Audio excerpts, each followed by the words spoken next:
Padre Santo, te alabamos en esta tarde porque tú estás en medio de nosotros, tu palabra, Señor, tu Espíritu, y pedimos que te muevas hoy en este curso, así como lo hiciste desde el principio, que llenes nuestro corazón con tu presencia, que tu Santo Espíritu nos llene, Señor, nos llene de revelación, de fuego, de ánimo, y nos lleves a hacer las obras a la manera tuya. Yo te pido, Señor, por cada uno de mis hermanos, por la obra que has puesto en sus manos, para que sea de mucho fruto para tu reino. Y te lo pido con gratitud en el nombre de Jesús. Amén. Clase número 2 del libro de los Hechos. Y comencemos recordando con lo que terminamos la clase pasada. En esta diapositiva número 2 nos metemos en la promesa que aparece en Hechos 1:4 y también en Hechos 1:5, que nos recuerda cosas muy importantes. Dice que estando juntos se les mandó que no se fueran de Jerusalén, sino que esperasen la promesa del Padre, la cual les dijo: oísteis de mí. Importante, así comienza el libro de los Hechos. Ellos oyeron esa promesa de Jesús, así que uno la tiene que poder rastrear en los evangelios. Además, él estuvo hablándoles por 40 días acerca del reino, y el reino en la forma del ya, en la forma presente, que tiene todo que ver con el pacto nuevo, y el pacto nuevo tiene todo que ver con lo central de la promesa de nuestro Dios, que es la venida del Espíritu Santo. En los evangelios uno puede rastrear que desde el inicio, desde el bautismo de Juan, comienza la promesa de que el Mesías es el que bautiza con Espíritu Santo. Y Mateo y Lucas agregan Espíritu Santo y fuego. Son dos imágenes súper poderosas del Antiguo Testamento. La presencia de Dios a través de su Espíritu, lo que los profetas anunciaron, y el fuego, que siempre habla en el Antiguo Testamento de la presencia de Dios, tanto para bendecir a su pueblo, limpiándolo, como para juicio. Ambas cosas están en esta figura. Así es que en el desarrollo del pensamiento de los creyentes del Antiguo Testamento había varias ideas de lo que significaría la promesa del Padre. Se hacían, por supuesto, ideas, o sea, teología. ¿Qué es lo que va a pasar cuando esto venga? Y recién cuando Pentecostés llegó, es que pudieron ver la realidad, lo que verdaderamente era, lo que Dios tenía en mente. Entonces, en Hechos 1:5 les dice: porque Juan ciertamente bautizó con agua, mas vosotros seréis bautizados con el Espíritu Santo dentro de no muchos días. Entonces, claramente el Señor Jesús les está recordando: ¿qué es lo que oyeron ustedes de mí? Ellos oyeron de Jesús lo mismo que predicaba el Bautista, que el Mesías bautizaría con Espíritu Santo. Ahora, Jesús durante su ministerio, parte de lo que él hizo fue mostrar a través de su enseñanza y sus hechos que él era el Mesías. Pero él trabajó específicamente el tema de que no quería que simplemente porque él lo impusiera, yo soy el Mesías, la gente lo creyera, sino que sus obras, su enseñanza y especialmente la cruz revelaran con toda claridad quién era él. Por lo tanto, hasta después de la cruz y la resurrección, es que esto queda completamente claro para los discípulos. Por tanto, ellos también se hacían ideas. ¿Qué sería lo que vendría cuando ocurriera la promesa del Padre? ¿Qué sería el bautismo en Espíritu Santo y fuego que traía el Mesías? Era una pregunta muy, muy importante y que dentro de muy poquito se iba a contestar. La promesa de los evangelios acerca de lo que el Mesías haría es lo que está aquí en juego. Sin el Espíritu Santo, el ministerio, el nuestro, así como el de ellos, es solo una ilusión. Y esto es re importante. Vamos a poner mucho énfasis en este curso en la labor del Espíritu Santo. Hermanos míos, es difícil de dimensionar a través de enseñanza, de decir cosas, lo importante que es el mover del Espíritu Santo en la iglesia. Y no solamente en la iglesia, por la bendición que esto significa, sino especialmente en la vida de los ministros. Tenemos que ser muy, muy cuidadosos en transformar el ministerio en una transmisión de ideas, de filosofías, de conceptos. Nosotros transmitimos vida, una relación, y tenemos que poder mostrar con lo que nosotros vivimos lo que les decimos a los otros que pueden vivir también. Entonces la llenura del Espíritu Santo no es un concepto solamente, no es una idea, una doctrina bíblica, es la experiencia misma de la iglesia, o si no, no hay iglesia. Por eso es tan vital, Lucas le pone muchísimo énfasis, y porque nos está diciendo, el libro de los Hechos no es solamente un testamento para que quede para el recuerdo de lo que fue, qué lindo fue. Es la vida de la iglesia, sin eso no hay iglesia. Entonces es algo en lo que vamos a tener que trabajar sin duda. Y quiero mostrarles como aplicación esto que es de la bendición de esta nueva época. Ustedes recuerdan este esquema, ¿no es cierto? Comenzamos por conocer a Dios. ¿Qué es lo que sigue? Amar es la consecuencia de conocer a Dios. ¿Y qué es lo que sigue después? Cuando nosotros conocemos a Dios, entonces le podemos amar, y amándole le vamos a creer y le vamos a obedecer. Pero ahora ocurre esto entre medio, y es la bendición de la nueva época. Podemos y debemos ser llenos del Espíritu Santo. Entonces aquí tienen el esquema completo para la nueva época. El esquema anterior que hemos usado tantísimas veces es perfectamente válido, es totalmente cierto, es la vida de todo creyente en el Antiguo Testamento, es la vida de todo creyente en toda época, es el núcleo de nuestra vida espiritual. Pero además, en esta maravillosa época del Pacto Nuevo, tenemos el privilegio de la llenura del Espíritu Santo. Y eso queda metido en este maravilloso esquema de esta manera. Al amar a Dios, al relacionarnos con Él, al entregarnos a Él, en esta época está la posibilidad única de la llenura del Espíritu Santo. Y si no aprendemos a vivirla, aún este esquema es un poco forzado. Así que voy a seguir con materia, voy a seguir con ideas, voy a seguir con aplicaciones, pero ustedes deberían colocar en la esquinita de cada página de su cuaderno, no olvidar la llenura del Espíritu Santo. Para allá vamos, eso es lo central. No olvidar que el Espíritu Santo vino sobre las personas. No olvidar que es la vieja promesa que se cumplía finalmente. El Mesías bautiza con Espíritu Santo. Y si no tengo eso, si no voy por ese camino, de nada sirve mi idea de hacer iglesia.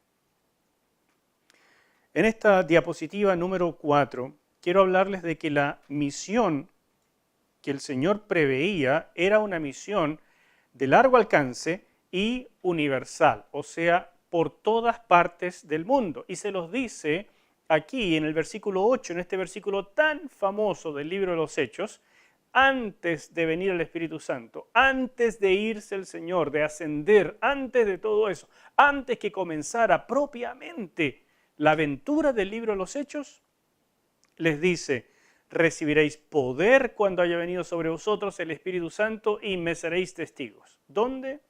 En Jerusalén, Judea, Samaria, hasta lo último de la tierra. Y esta es una sinopsis de todo el libro, pero al mismo tiempo es una sinopsis de lo difícil que fue para ellos llegar a entender la universalidad de la misión.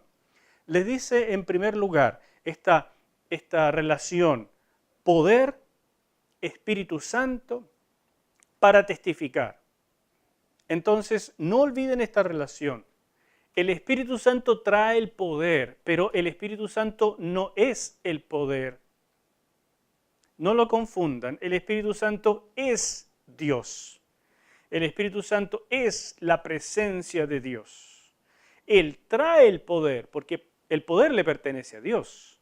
Pero no confundan, Él no es una fuerza inanimada, no es una fuerza sin inteligencia, no es una energía que nosotros podemos manejar con la fórmula correcta. O sea, ponemos los tonos correctos en la alabanza, hacemos ciertos gestos, hacemos una oración con ciertas características y entonces la fuerza divina comienza a moverse. No, hermanos míos, el Espíritu Santo es Dios y trae poder, porque para eso vino, para traer poder. ¿Y poder para qué? Para testificar. El Espíritu Santo hace que los cultos sean maravillosos, pero no vino para eso. El Espíritu Santo hace que las personas sanen, pero no vino para eso. El Espíritu Santo hace que nuestra vida sea alegre, abundante, pero no vino para eso. Esos son añadiduras. Él vino para darnos poder para testificar. Y aquí hay una cosa que es central, que si un ministro no lo tiene claro y empieza a divagar en cuál es su trabajo, realmente se va a perder. Porque hay tantas cosas en el ministerio, tantas interacciones, tantas cosas que son más atractivas, uno empieza a darse cuenta lo que funciona y lo que no funciona para atraer a la gente, para hacerles sentir bien, para hacerles sentir partícipes y para que también empiecen a participar, a comprometerse, a dar plata, a meter su energía, todo eso. Uno empieza a ser mañoso y a darse cuenta de los métodos. Pero hermanos míos, todas esas cosas marginales son engaños. Nuestro negocio, si podemos decirlo así, por duro que suene, nuestro negocio es la misión. Para eso vino el Espíritu Santo. El libro de los Hechos nos dice con toda claridad, aquí al principio, en el prólogo, antes de comenzar la aventura, recibiréis poder cuando venga el Espíritu Santo. ¿Para qué? Me seréis testigos. A ver si podemos repasar la misión que nosotros hemos definido para nuestra iglesia. A ver si se acuerdan lo que nosotros hemos dicho, la definición de nuestra misión. Muy bien. Colaboramos con Dios en el poder del Espíritu Santo para alcanzar personas, formarlas, personas y enviarlas a continuar la pega. Es una definición sencilla, más larga que Hechos 1:8, pero dice lo mismo. Colaboramos, no es pega nuestra, la misión es idea de Dios. Yo quiero que estén en Jerusalén, en Judea, en Samaria y hasta lo último de la tierra. Yo quiero eso, dice el Señor. Él tuvo la idea antes que nosotros. Nos llama a colaborar. Recibiréis poder cuando haya venido sobre vosotros el Espíritu Santo. Sin esto la misión no tiene caso, no tiene posibilidades. ¿Y qué es lo que tenemos que hacer en la misión? Nosotros alcanzamos gente, formamos gente y la enviamos a continuar la pega. La enviamos a servir, porque servicio es la demostración de que la formación, de que el discipulado está teniendo un efecto. ¿Se fijan? O sea, la misión que nosotros planteamos aquí sirve para cualquier iglesia. Son los detalles de cómo lo hacemos en esta iglesia lo que nos distinguen un poco de cualquier otra congregación. Y la idea no es distinguirse, sino la idea es lograr hacer las cosas con los dones que el Señor nos ha dado, porque no todos tenemos las mismas cosas. ¿Me explico? Pero esta misión es exactamente lo que dice acá Hechos 1:8. Van a recibir poder y entonces van a colaborar conmigo. ¿Haciendo qué? Testificando. Y entonces nos damos cuenta de esta segunda cosa. Me seréis testigos. Fíjese lo que dice el Señor. No dice seréis testigos, sino me seréis testigos. Ustedes van a hablar de mí. Nosotros no hablamos de ideas, filosofías. Esta no es la teoría de moda. Este no es la doctrina del pastor Enzo. O hablando de los famosos, porque yo en realidad no me conoce apenas mi mamá, ¿entiende? Pero esta no es la teoría de Rick Warren, Bill Hybels, Dante Gebel, o quién sé yo, ¿me entiende? Cualquier otro de los que hoy en día, y gracias a Dios por ellos, porque han puesto cosas sobre la mesa que nos ayudan a todos. Pero nosotros no hablamos de G12 del pastor Castellanos. Nosotros no hablamos del método de la iglesia con propósito de Rick Warren. Nosotros no hablamos de un método. Nosotros hablamos de Cristo. Eso es lo que dice la misión. Me seréis testigos. Métodos maravillosos, ideas fantásticas, que a un pastor le funciona, quiero aprender cómo lo hace, ni un problema, etc. Eso está bien, pero Jesús dice, me seréis testigos. Nosotros no somos reporteros, no damos noticias, nosotros somos testigos. El testigo habla de experiencia. Nosotros hemos experimentado a Cristo y su Espíritu Santo, por eso podemos ser testigos. Escuchen esto, mire, el reportero, ¿qué hace? Reporta. Está fácil eso, ¿no es cierto?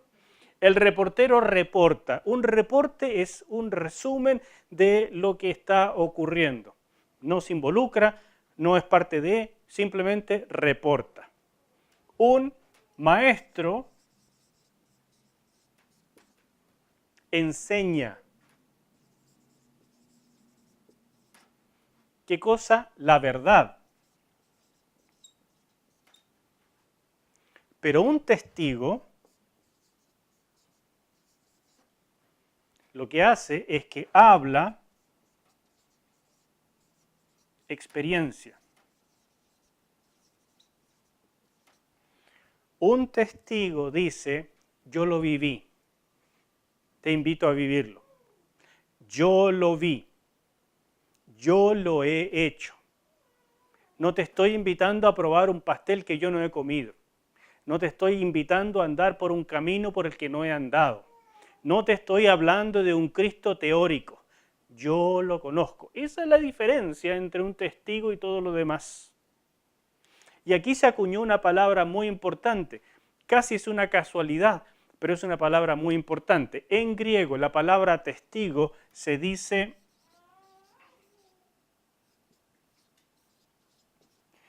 marturos, que transliterado es así. Y ustedes se dan cuenta que de ahí surge una palabra castellana nuestra. ¿Cuál es?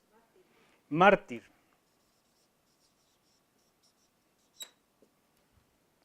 Un testigo es un mártir y no tenía ninguna otra connotación en la antigüedad. Pero el testigo de aquella época, a muchos de ellos, le costó la vida.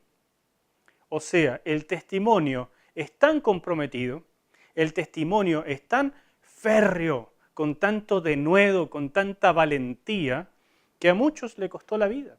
Entonces la palabra mártir a través de la historia llegó a significar uno que da testimonio de su experiencia con tal compromiso que está dispuesto a dar la vida por eso. Y por eso para nosotros la palabra mártir no significa testigo, significa uno que es precisamente muerto por lo que testifica. ¿No es cierto? Entonces mire cómo en el lenguaje llegó a significar una cosa diferente, pero tiene que ver con la historia. Porque mártir significa uno que habla de su experiencia y con tal convicción, con tal denuedo, que no lo calla nadie. Porque si uno de verdad vio a Cristo resucitado, no me van a tratar de decir, no, sabes que tú lo vas a negar, que tú vas a decir que todo es una mentira, que tú vas a decir que, porque si no te cuesta la vida. Mire, disculpe, pero será mejor que me mate nomás, porque no puedo negar lo que yo he visto y he oído, no lo voy a negar. Yo soy un testigo, no estoy teorizando, no soy un maestro. Entonces el cristianismo parte por testigos. Es maravilloso que existan maestros en la iglesia. Es genial, es importante, si no yo me quedaría sin pega además. Pero la iglesia no partió por maestros. La iglesia parte por testigos. Y ustedes tienen que ser testigos antes que maestros. Yo no quiero cabezones. No queremos gente que hable de filosofías, de doctrinas. No quiero debates y discusiones. Quiero testigos, gente que le pueda enseñar a otro cómo es ser lleno del Espíritu Santo. El día que se deformó el cristianismo, aparecieron todo tipo de ideas de cómo se hacen las cosas. Y se acabó lo central, lo básico, lo que hacía que la iglesia creciera y se extendiera, pero como fuego. Dice, hasta lo último de la tierra. Y aquí es donde ocurrió la dificultad central del cambio de mentalidad para ellos. Ese cambio de mentalidad que les costaba tanto llegar a entender de que no eran ellos el centro del universo, de que la tradición que tenían ya de miles de años era un plan de Dios y que estaba en proceso y que ellos debían ser parte de la modificación, ser parte de este progreso, porque Dios tenía ideas. No es que ellos tenían el derecho de fosilizar la revelación de Dios. Y déjeme decirle como aplicación que este es un drama de todas las épocas. No es solamente los judíos que les costó incluir a los gentiles. Toda iglesia, todo grupo humano, iglesia o no, tiende a fosilizarse, a rigidizarse con las estructuras, con las formas, con lo que tal vez sirvió en otro tiempo, pero que debe progresar. O sea, si nosotros hacemos iglesia como nuestros padres que llegaron a Chile tal vez en 1890, nuestros padres, o sea, los primeros evangélicos, o los que tuvieron el primer avivamiento en Chile y hacemos cristianismo igual que ellos, porque así se ha hecho siempre, estamos haciendo lo mismo que ellos. Nos cuesta el cambio de mentalidad. ¿Cómo en el siglo XXI vamos a estar haciendo el mismo cristianismo idéntico que a principio del siglo XX? ¿Cómo? ¿A quién le cabe en la cabeza? Es como si alguien pensara, la única manera de hacer cristianismo es hacer las cosas idénticas que en el libro de los Hechos. Pero ¿y qué vamos a hacer? ¿Vamos a andar a caballo? ¿Vamos a andar con túnica? ¿Vamos a ir a orar a aposentos altos? ¿No es cierto? ¿Vamos a hacer las cosas idénticas que ellos? Pedro no quería obedecerle al Señor en comer los animales porque dijo, Señor, no, yo nunca he hecho eso, porque estaba pegado en las cosas del judaísmo. Cuando entró en la casa de Cornelio en el capítulo 10 les dice, ustedes saben lo abominable que es para un judío entrar a la casa de un gentil. Oye, qué manera de darle la bienvenida. Rígido en su pensamiento. ¿Cómo les costó? Dios tuvo que empujarlos para que finalmente soltaran las viejas tradiciones y dijeran, lo que importa en nuestro negocio es la misión. Y la misión es alcanzar, formar y enviar. Y si nosotros tenemos que bailar cueca para eso, lo hacemos. Y si tenemos que bailar rap para eso, pero bailamos rap. Mire, lo importante es hacer lo que haya que hacer para alcanzar, formar y enviar en el poder del Espíritu Santo. ¿Soy claro con esto? No sé cómo ponerle más énfasis, pero hay un dicho que se acuñó en la época de la Reforma y que lamentablemente nunca más se aplicó. La época de la Reforma fue una época, por supuesto, de puras novedades, porque la Reforma fue precisamente el intento de reformar la iglesia. Entonces todo era nuevo, todo era bullante, ¿me entiendes? Todo era una novedad. Y a alguien se le ocurrió por ahí acuñar el término la iglesia siempre reformada. Lo dicen en latín, suena más bonito, pero se lo traduzco en castellano. La iglesia debe estar siempre reformándose. La iglesia debe estar siempre en renovación. porque de lo contrario les digo, fosilizamos. ¿Qué cosa? Costumbres, doctrinas, todo. Y todo debe estarse revisando. Yo les digo, en 10 años ustedes fosilizan cualquier cosa. Nosotros llevamos más de 10 años en esta iglesia y hay que estar revisando. Y si ustedes piensan o miran cómo era la iglesia cuando la comenzamos, esta pequeña iglesia que es una muestra minúscula de la maravillosa novia de Cristo hace 2000 años, esta iglesia ya empieza a fosilizarse. Y hay que estarla renovando. Hay que poner gente joven, hay que poner pensamientos nuevos, llenos del Espíritu Santo, porque la idea no es cambiar por cambiar. El tema no es si ponemos cortinas rojas o amarillas. No es importante si ponemos flores o no, cosas secundarias. El cuento es cómo logramos captar a la gente de esta época para alcanzarlas. Cómo ser novedosos, impactantes, pertinentes para formarlos en esta época. Y cómo lograr que entiendan, motivarlos y llenarlos del Espíritu de Dios para enviarlos a servir en esta época. Lo que funcionó hace 20 años, hace 100 años, tal vez no funciona hoy. Si hoy tenemos que usar internet, wifi, computadores, sonido y cualquier cosa, pues lo usamos.